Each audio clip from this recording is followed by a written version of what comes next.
Hello.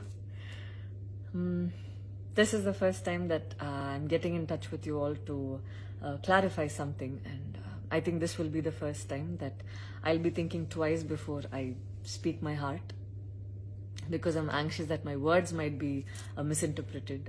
So forgive me if I take a while longer than usual to communicate my thoughts.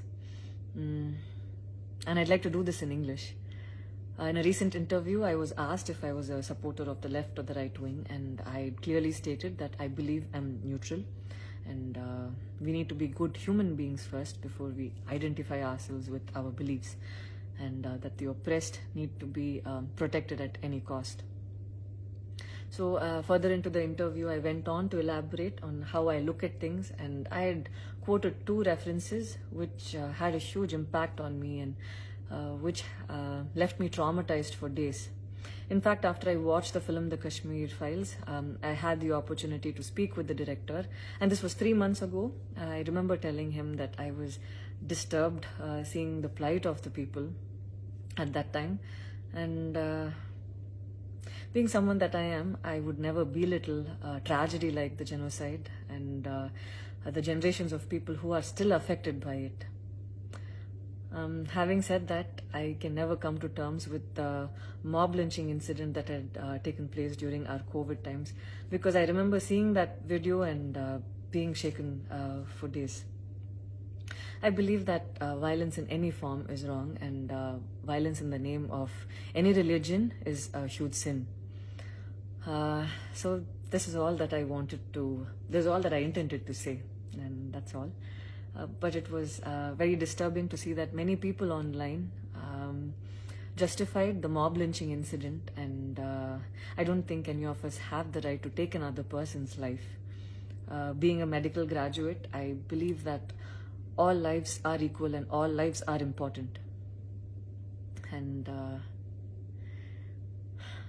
I hope a day doesn't come when a child is born and he or she is scared of his or her identity, and I pray that we're not heading towards that, at least. 14 years of my life, my school life, I remember every day going to school and chanting, "All Indians are my brothers and sisters. I love my country and I'm proud of its rich and varied heritage." So maybe it went so deep into my head, and we as children would never differentiated each other based on culture or caste or religion.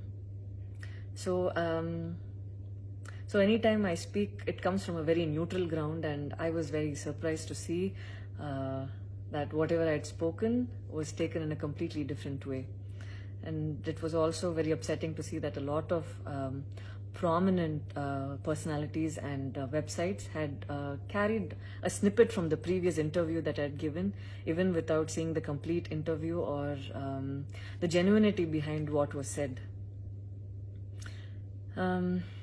I would like to take this opportunity to thank the people who stood by me the last few days, because I remember feeling so alone and conflicted, wondering what I did wrong, and it was heartwarming to see that a lot of people raised their voice in support of me, and I felt like they knew me for who I am. So thank you so much for making me feel like I wasn't alone. So I wish you all happiness, peace and love. Thank you so much.